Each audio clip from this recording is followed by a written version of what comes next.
All right, we begin with breaking news out of Washington. Things moving fast. Representative Adam Schiff announcing today that the first public hearings in the impeachment inquiry will start next week. So I want to bring in Catherine Faulders on Capitol Hill to discuss all of this. Catherine, if you can just tell us how exactly all of this will go down. Yeah, so Chairman Schiff has announced that there will be 3 public hearings next week on Wednesday and Friday, and they will be witnesses who have already appeared for depositions behind closed doors. And they're significant witnesses. One is Bill Taylor. He's the top diplomat to Ukraine. George Kent, who works at the State Department as an undersecretary. And, of course, Marie Yovanovitch, who we've been hearing a lot about in these transcripts that have come out, the former ambassador to Ukraine, who was ousted from her post. She described this pressure campaign to get her removed by the president's former personal or current personal attorney, Rudy Giuliani. So we will hear from them all in an open setting next week, Kimberly. But I want to emphasize Bill Taylor for a moment. All of these witnesses have been credible, what Democrats have been telling us behind closed doors. But Bill Taylor, especially here, his testimony that he gave behind closed doors, Democrats are saying is problematic for Trump because really he outlines in a painstaking detail that the president was having these communications with his personal attorney, Rudy Giuliani, specifically to withhold aid to Ukraine that was contingent on perhaps announcing investigations. But he says that Taylor believed that the president wasn't acting in the best interest of the United States. So these are the first 3 that we have next week that are scheduled. Schiff says that he expects more witnesses to come behind closed doors this week, and then we'll also announce more hearings in an open setting. Yeah, and just so that's happening next week. And just focusing on today for just a few minutes, I just want you to update us on Gordon Sondland because he testified, revised his testimony. So what's the latest there? He said there was quid pro quo. Oh, well, that's right. Gordon Sondland, the EU ambassador, yesterday, his transcript was released. His lawyer submitted what he called an addendum to the testimony, and it really gets to the core of what this impeachment inquiry is about. Gordon Sondland said, actually, he did believe there was a quid pro quo. He did believe that the withholding of aid in Ukraine was contingent on announcing these investigations into Vice President Biden and Burisma Holdings. But not only did he revise the heart of the argument, he said that he actually was the one that told an advisor to the Ukrainian president that that is what he believed. Now, I will say that Republicans and Democrats, more Democrats behind the scenes and Republicans more openly, don't really view him necessarily right now as a particularly credible witness, since he did have to revise this testimony. Republicans specifically are pointing to the fact that Sondland used the word presumably. He presumed that the withholding of aid was based on Ukraine announcing these investigations in the U.S. So Sondland, I was speaking to a person close to him today, Kimberly, that says if he is subpoenaed to testify in public, that he will appear. But at least right now, the committee hasn't asked Sondland to appear publicly. All right. Well, things heating up, and now all of us Americans will be able to watch. I want to thank you, Catherine Faulders, right there on Capitol Hill with the updates. Thank you. And guys, we're going to move to the showdown in Kentucky, the general election for the big governor's race. Democrat Andy Beshear claiming victory. And while he's certainly leading in the vote count, Republican Matt Bevin refusing to concede. So I want to go to Lindsay Davis, who's on the ground in Louisville with the latest. Lindsay, why is Matt Bevin refusing to concede? Hey, Kimberly, well, it was inside this building last night that before the Kentucky Republican Party, he gave that explanation, and he said that there were more than a few voting irregularities, though he didn't say just what those were. Look, more than 1.4 million Kentuckians went out to the polls yesterday. In the end, it all comes down to 5,000 votes. And the AP is agreeing, kind of saying that, look, this is too close to call. But the Democrats are saying that dog don't hunt. They are already in the process of declaring victory of the top spot. In fact, at this moment, Andy Beshear is making a transition announcement. He is making his plans to take over the governor's office. So, Lindsay, it may surprise a lot of people that a Democrat did so well in a red state like Kentucky. What was his appeal? Well, Beshear has a long-time name here. His dad, after all, was a 2-time governor right before Bevin. He was his predecessor.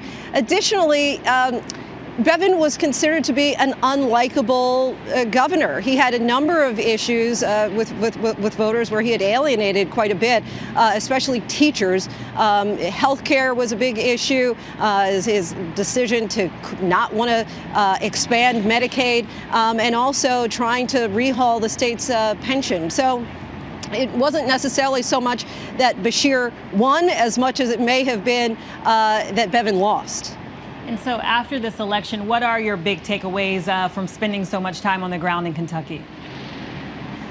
Well, you know, I think that this is not a referendum on President Trump so much, because when you see all of the other down ballot issues, they were run. All those spots were won by Republicans. And so this was particular. This seemed personal for Governor Bevin in a disdain for him by the state. And by and large, it seems like, you know, people are questioning if Kentucky is still red. It appears, by all intents and purposes, if you are to gauge by all of those other wins last night, that this is still a red state. I mean, this is the same place where President Trump in 2016 won by 30 points. This is the same state that for the last 10 presidential elections only voted for a Democrat twice, both of those being Bill Clinton. So I don't think that much has changed. I think that this was personal dislike for Governor Bevin. Yes, indeed. Lindsay Davis, right there on the ground in Louisville, Kentucky. Thank you so much. So we continue this conversation because Kentucky was just one of the states riding the blue wave last night. In Virginia, Democrats secured enough votes to flip the House and the Senate for the first time in decades. So what does all of this mean heading into 2020? So I want to bring in our political director, Rick Klein, to break it all down. Rick, I just want to get your takeaways from all of those elections last night. I'm calling it the revenge of the suburbs. You had a bunch of suburban areas around the country, and not just in Virginia and Kentucky, but also in Pennsylvania, in Iowa, at the statewide and local level, that were repudiating Trumpism and repudiating the concept of President Trump and his policies. You've seen President Trump campaign very hard in a lot of these areas and have coattails that dragged other Republicans up. In this case, you're seeing another backlash against Trumpism, similar to the midterm elections of 2018. You're seeing Democrats energized, motivated in the suburbs, particularly women voters, younger voters who are coming out. And to the extent that you nationalize these races that turn on local issues, it is about Donald Trump and not in a positive way. So what does this mean and not mean for 2020? Well, at the more micro level, I think you can take Virginia off the table. This is a state that was red maybe 10 or 12 years ago. It has trended toward purple, and now it is decidedly blue. And I can't imagine the Trump campaign wanting to spend a lot of time and resources in Virginia going forward. Kentucky is not going to be a battleground state at the presidential level, although it could matter at the Senate level, where Mitch McConnell himself, the Senate Majority Leader, is up for re-election in a state that has now shown itself able to elect a Democrat statewide, even in 2019. I think, though, at the more functional level, what you saw in Pennsylvania, what you're seeing in Michigan, that's where the rubber is going to meet the electoral road. And I think you're just seeing a regional realignment where the suburbs are trending more toward the blue, and more the rural areas. The Democrats can be competitive there. They're still very, very difficult. It's still a close race in Kentucky, despite all of this. You know they can run up the score, the Democrats in the cities, but it's going to be this battle of the suburbs. And so far, the Democrats appear to be winning that battle. And Rick, before we go, there's another race coming up that President Trump is going to be rallying for as well. That's right. Louisiana is having its runoff race for governor a week from Saturday. President Trump's going to be there tonight, Wednesday night. The Democrat there is the incumbent. He was not able to win in the first round, and a lot of strategists think that may have been his best shot. It is going to be another test of the organizing strength and the muscle. And I'll tell you, for Republicans, they really want to salvage a win. Yes, they won in Mississippi last night, but having this kind of a close race in Kentucky, the wipeout in Virginia, does not bode well for 2020. So they'd like to be able to close out 2019's last big race with a victory a week from Saturday. We shall see. All right. ABC political director Rick Klein right there in our D.C. bureau. Thank you so much. Hey, thank you. All right, and although we didn't elect a president last night, history was still made in state and local elections across the country, so we want to check a few of those out. Daniel Cameron became Kentucky's first African-American attorney general. He's a Republican, and President Trump has called him a new star of the party. And then there's another first. Regina Romero was elected the first Latina mayor of Tucson, Arizona, a city with a Hispanic population of nearly 43%. And her win came with a shout out on Twitter from 20 2020 presidential candidate Senator Elizabeth Warren. And then over in Virginia, Ghazala Hashmi will be the first Muslim American woman to serve in the state Senate. She won the seat in a surprise upset over an incumbent Republican. And remember in 2017 when a perfectly tied state legislative election in Virginia ended with pulling the winner's name out of a fishbowl? Well, the woman who lost that time around actually won last night. Shelley Simons will represent Virginia's 94th district, flipping the seat to blue. So kudos to them. And we're going to move to that brutal, gruesome massacre of a prominent Mormon family in northern Mexico. The family ambushed by gunmen, leaving 9 people dead, including 6 children. So our Tom Llamas is right there on the ground in Sonora, Mexico with the latest. Tom? Here in the state of Sonora in Mexico, this is where that massacre took place. 9 Americans killed, 3 mothers along with 6 children, including twin infants, shot and killed, Mexican officials believe possibly by a drug cartel that mistook them for a rival gang. Now, Mexican investigators are chasing down any possible leads. They're looking at a man they arrested yesterday near the border. He had kidnapped 2 people, but he also had an arsenal of high-caliber weapons along with an armored vehicle. It's still very early in this investigation, but they're trying to see if there's any possible connection with the massacre that took place with that American family. Now, overnight, there were pictures of some of the relatives going back to the various crime scenes where you could see the family's SUVs. They were charred, they were bullet-ridden, and really it looked like a war zone. And all of this as we're learning more about one of the heroes of this horrific story, one of the little boys, just 13 years old. His SUV was fired upon, his mother was killed, and yet he had the courage to save several of his siblings. He hid them out in some bushes, and then he walked 14 miles back home for safety. And because of him, several children are alive. We know at least 5 of them are recovering in Tucson, Arizona. We spoke to one of the relatives who spoke with this boy and says this boy described essentially a narco war with dozens of people firing at them from all sides. It's incredible anyone survived. President Trump also putting pressure on the Mexican government, saying he'll help them out with military support if they need it. But the Mexican authorities saying they will handle this on their own. They are, though, sharing information with the FBI and calling this what it is, an atrocity. Yeah, unbelievably traumatic. Thank you, Tom, for those updates. And we're moving to another disturbing story, another disturbing incident at a Buffalo Wild Wings outside of Chicago. 2 managers fired after asking a group of black customers to move because a racist customer didn't want to sit next to them. And yes, this is still happening in 2019. So I want to bring in TJ Holmes for more details. TJ, can you just remind us of how all of this went down?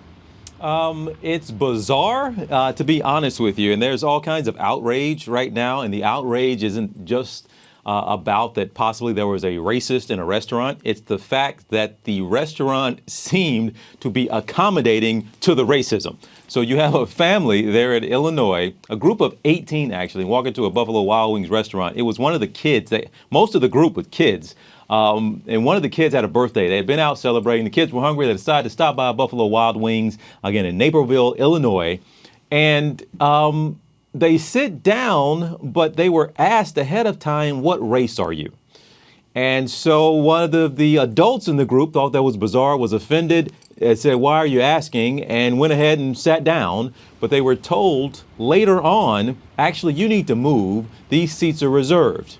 And then they were later told, in fact, that actually there's another customer here that doesn't want to sit next to black people. Wow. So the group ends up getting up, leaving the restaurant. So now, as you said, Buffalo Wild Wings has made the determination after an investigation that, in fact, their employees did not behave appropriately, has fired 2 managers.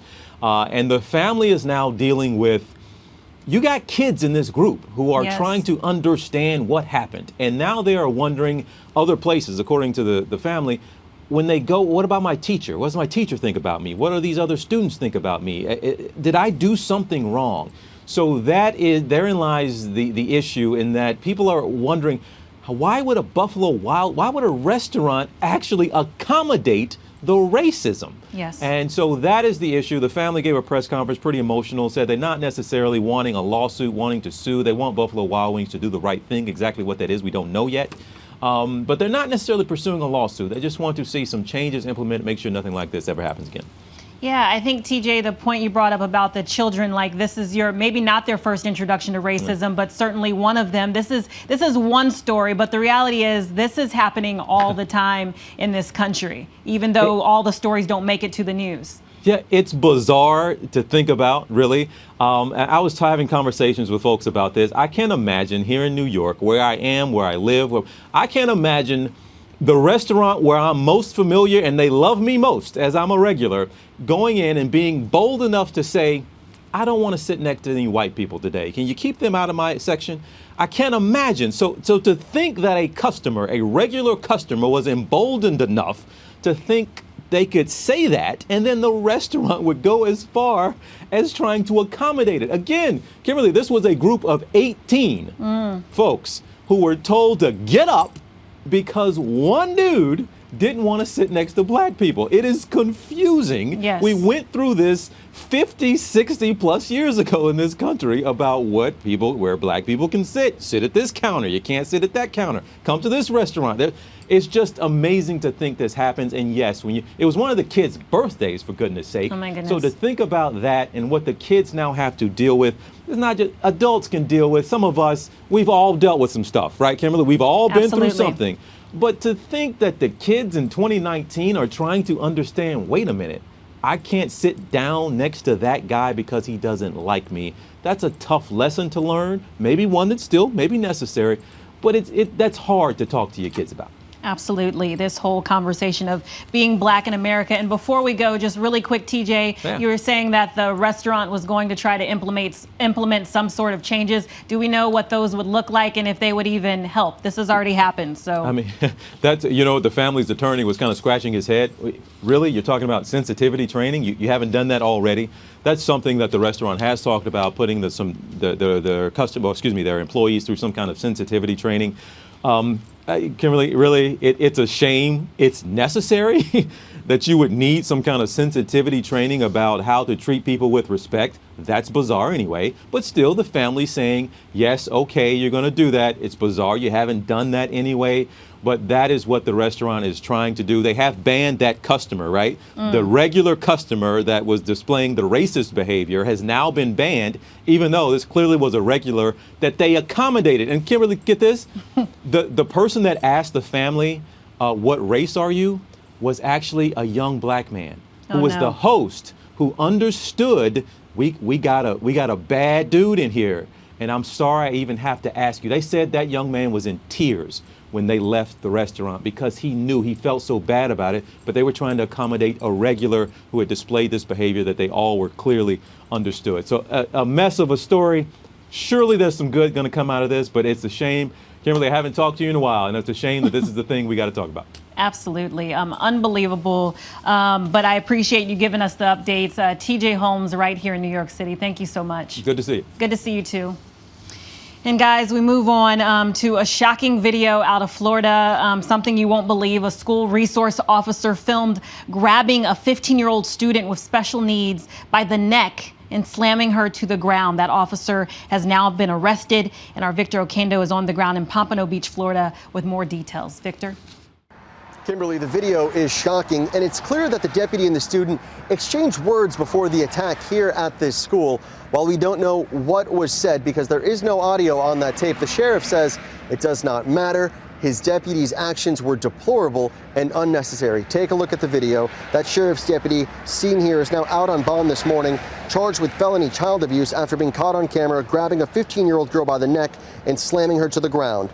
Deputy Willard Miller, the school resource officer here at Cross Creek School in South Florida, is then seen putting his knee in the student's back, pulling her off the ground and throwing her into a room against a wall. Deputy Miller was arrested, charged, and suspended from the force. Cross Creek is a school for children with emotional and behavioral needs. Before the violent interaction in late September, you see the student touch Deputy Miller with her foot, pushing the back of his leg. A minute later, it appears they exchange words, and then he walks across the room. We have reached out to Deputy Miller and his attorney, but have not heard back. Kimberly? That is extremely difficult to watch, unbelievable. So we're going to move to something that hopefully won't raise your blood pressure as much. The weather, it's getting cold outside and winter's coming. So let's check in with our chief meteorologist, Ginger Z, for the national forecast. Ginger? Kimberly, thanks. How about we dive right into this, because the cold, I just want to get it over with, want to rip the Band-Aid off and fly in. I wish it was the end of it, but there's another blast early next week. Okay, but let's focus, right? So we had some wet snow, some mix flying. That was causing accidents from Milwaukee back to these series of accidents in Sioux Falls, South Dakota. You can see that some of them became serious there. That's going to be the case as we go through the day today. I want to show you the Arctic blast, though, by Saturday morning. That cold makes its way all the way to the Gulf Coast. So Charleston will be about freezing. I know that's refreshing for a lot of people there that had such a hot summer. 20 New York City, 13 that feels like Boston on Saturday morning. Then Monday morning, see? Oh wait, I am gonna show it to you. Even colder air is gonna dive in, and I'm talking sub-zero wind chills from, say, Minneapolis, which this could be some of the coldest air there in about 30 years this time, so for those dates. 13 below Rapid City, 5 below Billings.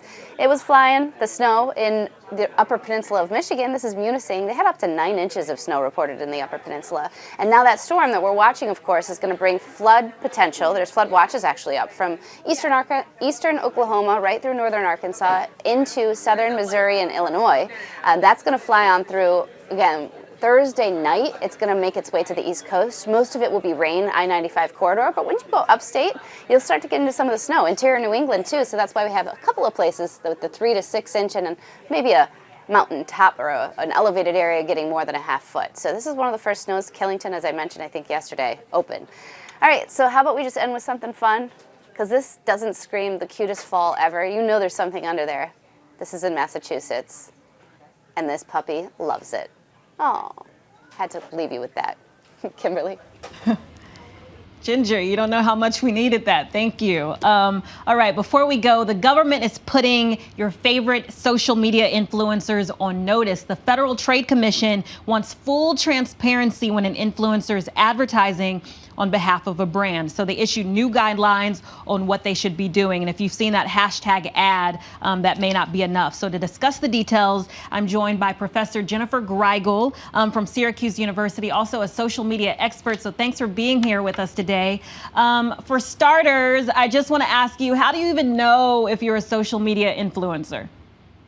Well, a lot of people are certainly aspiring to be one at this point. And, you know, everyone kind of seems to be on Instagram or Twitter or Facebook at this point. But again, you know, the FTC guidelines here are just really, I think, a nod to the fact that influencers, more so, you know, kind of everyday people, maybe, you know, working with an agency if they're a large one, but they might be taking compensation in the form of a free product or, you know, a trip, you know, to a new vacation spot somewhere in the world. But this isn't a new concept. Truth in advertising isn't new. You know, maybe a decade ago, we would have called these people bloggers, for example, or we might have called them YouTubers, with this understanding that people maybe were, you know, placing products and endorsing them in YouTube ads. But, you know, this word influencer is really kind of the new buzzword. But again, this is just putting forward some principles that if you're taking some type of compensation or you have a relationship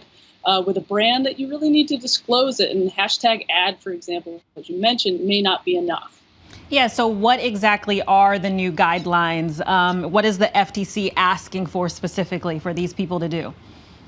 So they're asking for appropriate disclosure, and this is really an update on some previous endorsement guidelines that they've issued for social media, but they have to issue these every couple of years because the platforms are putting out new products. So Instagram, for example, has been pushing their live streaming. They've also been pushing the stories, which have become incredibly popular. And so there aren't really new, you know, kind of ways to disclose ads in those space. It's a little shocking that Instagram and others have not, you know, given users more tools to disclose those relationships and to make it very clear to the public that they are, you know, giving some type of an endorsement. So that's why we still kind of see this, you know, kind of quick hashtag ad or ad kind of placed into text. But we really need platforms, while they're pushing out new products like live streaming and stories, to really put more tools into place to give appropriate disclosures. I think we put a lot on the end user at this point and the general public who might start to